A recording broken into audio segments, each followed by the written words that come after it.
وہ زمانے میں معزز تھے مسلمان ہو کر اور تمخوار ہوئے تارک قرآن ہو کر. آج جب ہم بجٹ سیشن کے اختتام کی طرف بڑھ رہے ہیں، محترم فائنانس منسٹر صاحب بھی ہیں، اپوزیشن لیڈر بھی ہیں، میری جماعت کے چیئرمین، اور دوسری طرف سینئر وزراء کرام خواجہ آصف صاحب ہیں، سید خورشید شاہ صاحب ہیں، معزز ترین لوگ یہاں دونوں طرف موجود ہیں. آنریبل اسپیکر صاحب، میرا یہ 13واں 14واں سال ہے اور ہر بجٹ سپیچ میں نے ایک بات ہمیشہ کی ہے کہ جب ہم نے یہ ملک بنایا، پاکستان کا مطلب کیا، لا الہ الا اللہ، تو ہم نے اس میں نظام کون سا دینا تھا؟ نظام ہم نے دینا تھا ایسا نظام جو دنیا کے لیے مثال بنے، اور وہ نظام قرآن میں موجود ہے کہ جب محترم فائنانس منسٹر صاحب، آپ سے پہلے بے شمار فائنانس منسٹر آئے، اللہ کرے آپ سے اللہ یہ کام لے لے، اللہ کی مرضی ہے، منشا ہے، جس سے کام لے لے، ہم کیوں یہ سمجھیں کہ آپ سے نہیں لے گا؟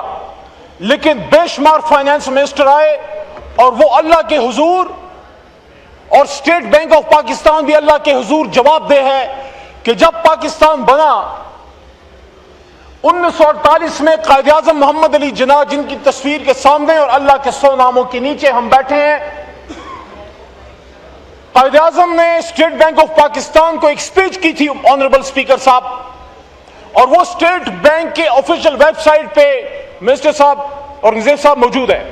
افسوس کی بات ہے کہ کسی فائنانس منسٹر نے، کسی حکومت نے، کسی اسٹیٹ بینک کے گورنر نے اس کو دل کی آنکھوں سے نہیں دیکھا کہ یہ جو اللہ کی بات محمد رسول اللہ صلی اللہ علیہ وسلم کا غلام محمد علی جناح ہمیں بتاتے ہوئے چلا گیا، وہ کیا تھی؟ جب انہوں نے یہ کہا کہ I shall watch with keenness، state bank کو کہہ رہے ہیں، the work of your research organization in devising the economic policies and banking principles according to Islamic banking principles، Islamic system of economy. اور اس مشہور و معروف اسپیچ میں قائد اعظم یہ بھی کہتے ہیں کہ the western economic system has given the world nothing but 2 world wars. تو ان کا مقصد یہ تھا کہ اب ہم نے اپنا ملک تو بنا دیا، اب ہم اس میں چلائیں گے کیا لارڈ میکالے کا قانون، کیا ویسٹ کی سود پہ مبنی اکانومی، کیا ایسا نظام جس میں مہاجن کے سود کی طرح ہم نسل در نسل جکڑتے چلے جائیں؟ اور آج آپ دیکھیں آپ کا 50% سے زیادہ آپ کا بجٹ جا ہی سود میں رہا ہے. تو اللہ تعالیٰ قرآن میں کہتے ہیں، سورہ بقرہ میں لمبی آیتیں ہیں، میں متعلقہ کچھ پورشن پڑھ کے حوالہ جات دوں گا، جس کو انٹرسٹ ہے ضرور پڑھیے گا. یہ یاد رکھیے، اللہ کے نام پہ بنا ہوا ملک. جی علی صاحب، اب جس طرح میں عرض کر رہا تھا کہ ہماری اصل نجات اس ملک کی تب ہوگی، ہم ان بین الاقوامی قرضوں اور سود کے نظام سے تب نکلیں گے جب ہم اس اصل پہ تو آئیں جس مقصد کے لیے آپ ملک بنا گئے. کلمے کے نام پہ بنے ہوئے ملک میں اللہ رسول سے ہم جنگ کر رہے ہیں. یہ نہ نواز شریف، نہ عمران خان، نہ زرداری صاحب، میں کسی کو دوش نہیں دیتا. سن 47 سے یہ مسئلہ چل رہا ہے کہ جب آپ کا قائد، آپ کو اسٹیٹ بینک کو کہا گیا ہے کہ میں بڑے غور سے آپ کی ریسرچ دیکھوں گا کہ آپ ایسے قوانین مروجہ کریں جس سے ہم دنیا کو ایک نظام دے سکیں. اور نے کہا کہ جو مغرب کا معاشی نظام ہے اس نے دنیا کو 2 عالمی جنگوں کے سوا کچھ نہیں دیا. تو اللہ تعالیٰ کہتے ہیں سورہ بقرہ آیت نمبر 275 میں، الذین یأکلون الربا لا یقومون الا کما یقوم الذی یتخبطہ الشیطان من المس. لمبی آیت ہے، صرف یہ پورشن کہ جو لوگ سود کرتے ہیں، یتخبطہ الشیطان من المس، وہ اس جہان میں اس طرح اتریں گے جیسے ان کو شیطان نے مسا کیا ہو، ٹچ کیا ہو، پاگلوں کی طرح اٹھیں گے جو سود میں کاروبار کرتے ہیں. اور آگے آیت نمبر 279 میں اسی سورہ بقرہ میں اللہ کہتے ہیں فَإِن لَمْ، بلکہ اس سے پہلے والی بھی سن لیں، 278 والی بھی سن لیں سورہ بقرہ، یا ایھا الذین آمنوا اتقوا اللہ وذروا ما بقی من الربا ان کنتم مؤمنین، کہ سود چھوڑ دو اگر تم مومن ہو. اللہ تعالیٰ سود کو ختم اور صدقے کو بڑھاتا ہے. لیکن اس سے آگے کی آیت، اگر کوئی اللہ تعالیٰ سے ڈرتا ہے، لیکن ہم ہر طرح کا گناہ ہم کریں گے، ہم سے ہو جاتا ہے، ہم اللہ سے معافی مانگتے ہیں، لیکن آپ میں، مجھ میں اور اس کیمرے کی وساطت سے اگر مجھے کوئی سن رہا ہے، پورے پاکستان، پوری دنیا میں ایک شخص کوئی ایسا ہے جو اللہ اس کے رسول سے جنگ کر سکے؟ ہے کوئی؟ یہاں پہ ہم بیٹھ کے بڑے بڑے اسکالرز آ جاتے ہیں ہارورڈ سے، میری اپنی لا کی ڈگری یونیورسٹی آف لنڈن کی ہے، اس لیے کی ہے، پاکستانی بھی ہے، اس لیے کی ہے کہ کوئی اگر سوٹ ٹائی پہن کے نا انگریزی بولے تو ہم بھی بتا سکیں کہ بھائی ہم ان فرنگیوں سے بڑے دیر پہلے آزادی حاصل کر چکے ہیں۔ لیکن اگر آپ صرف یہ سمجھتے ہیں کہ ویسٹ کی ڈگری اور سوٹ ٹائی میں علم ہے اور اس میں بندہ جنگل میں نظر آتا ہے، تو we want to tell you کہ we are proud of our shalwar kameez, our national language, our national Urdu, our heritage, our culture۔ ہم علم کے لیے، ہم روشنی کے لیے مغرب کی طرف نہیں، ہم علم اور روشنی کے لیے سرکار مدینہ کی طرف دیکھنے والے لوگ ہیں۔ تبھی تو اس ملک کا قائد جب وہاں گیا لنکنز ان میں، اس نے صرف لنکنز ان کا انتخاب اس وجہ سے کیا کہ the greatest lawgiver of the world میں سب سے اوپر محمد صلی اللہ علیہ وسلم کا نام تھا۔ تو ہم ویسے سیکھیں گے، ہم ان سے راہ لیں گے نہیں، ہم علم ضرور حاصل کریں گے لیکن روشنی کی طرف اس طرف۔ تو اس لیے اللہ کہتا ہے کہ فَإِن لَمْ تَفْعَلُوا فَأْذَنُوا بِحَرْبٍ مِّنَ اللَّهِ وَرَسُولِهِ۔ یہ جو سود کرتا ہے نا وہ اللہ اور رسول سے جنگ کے لیے تیار ہو جائے۔ تو میرے ساتھیوں، پاکستانیوں، علماء کرام سے بھی میں کہتا ہوں، حکومتوں سے بھی کہتا ہوں، آپ علماء کرام سے رجوع کیجئے۔ یہاں جید علماء بھی موجود ہیں، فضل الرحمان صاحب سے آپ رابطہ کیجئے، ہمارے ساتھ ہمارے اہلائی ہیں، علامہ عباس صاحب ہیں، ان سے آپ رابطہ کیجئے۔ بڑے بڑے علماء کرام پاکستان میں، مفتی اعظم صاحب موجود ہیں، تقی عثمانی صاحب، اور فیصلے موجود ہیں۔ ابھی جو 26ویں آئینی ترمیم آئی ہے محترم جناب اسپیکر صاحب، آرٹیکل 38F جو پہلے کہا کرتا تھا کہ سود کو ختم کریں as soon as possible، اب کہتا ہے کہ as complete as possible۔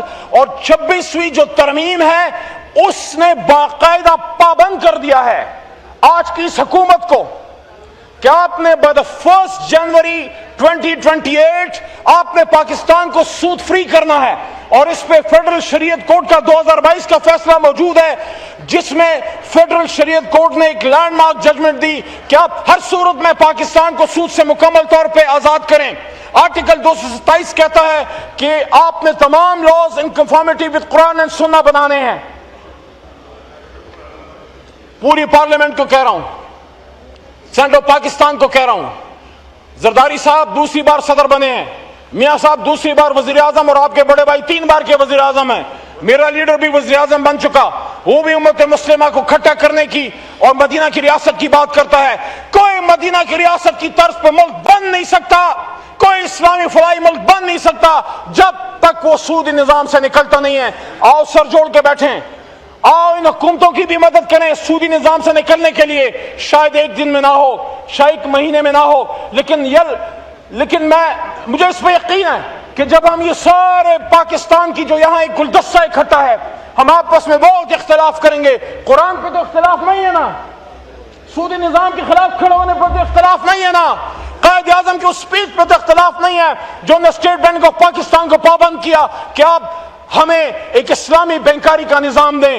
آئیں اورنگزیب صاحب جیسے لوگ اور ان جیسے اور لوگ اور تمام جماعتیں اس پہ سر جوڑ کے بیٹھیں کہ ہم نے سودی نظام سے کیسے نکلنا ہے۔ صرف ریفرنس کے لیے شاہ صاحب میں بتا دوں تمام بچے جو ادھر ہمیں سن رہے ہیں کہ سورہ بقرہ آیت نمبر 275، سورہ بقرہ آیت نمبر 278، سورہ بقرہ آیت نمبر 279، سورہ آل عمران آیت نمبر 130، سورہ نساء آیت نمبر 161 اور سورہ روم آیت نمبر 39 ان سب میں یہ بات ہے کہ اس نظام سے نکلو، اس نظام سے نکلو۔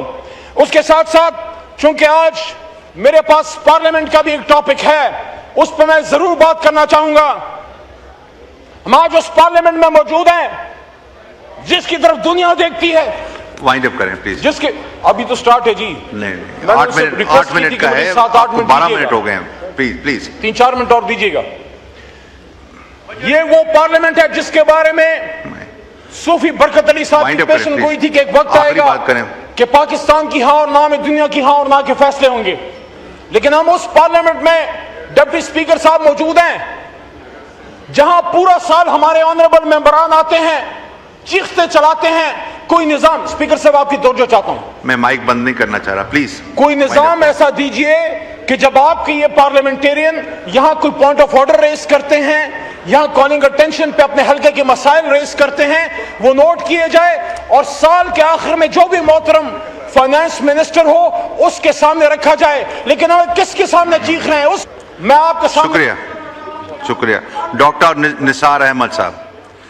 بس گزارش ہو 8 منٹ ہے, آپ نے 14 منٹس نا. سر ایک چیز طے ہوئی ہے, نہیں آپ کو موقع دیا نا, پلیز اب تشریف رکھیں. آپ کے ہی کولیگ ہیں, آپ کے ہی بھائی ہیں, ان کو موقع دیں, وہ بات کر لیں گے. ڈاکٹر صاحب 30 سیکنڈز پلیز. جی please 30 seconds, nothing after that please. اب چیئر کی بھی ریکویسٹ مان لیا کریں. شاہ صاحب آپ پتہ نہیں ہمیں تحس نحس کرنے آئے ہیں. 1 منٹ دے دیں, خیر ہے. اور سپریم کورٹ جوڈیشری کی بات ہوتی ہے, وہ سپریم کورٹ جس نے 50 سال بعد بھٹو کو انصاف دیا, کیا میں کو بتانا پسند کرے گا کہ 1000 دنوں سے عمران خان اندر ہے؟ کیا 50 سال بعد سپریم کورٹ پھر اس پہ معافی مانگے گا کہ ہم نے ایک سابق وزیر اعظم کو جیل میں ڈالا؟ خدارا عدلیہ کو میں کہنا چاہتا ہوں کہ justice must be done even if the heaven falls. اس لیے میں, چونکہ ٹائم نہیں ہے, آپ نے کہا ٹائم نہیں ہے, تو میں آخر میں آپ کو یہی کہنا چاہتا ہوں کہ خدارا اللہ سے ڈریں, اللہ سے ڈریں. یہ وقت کا پہیہ بڑی جلدی گھومتا ہے.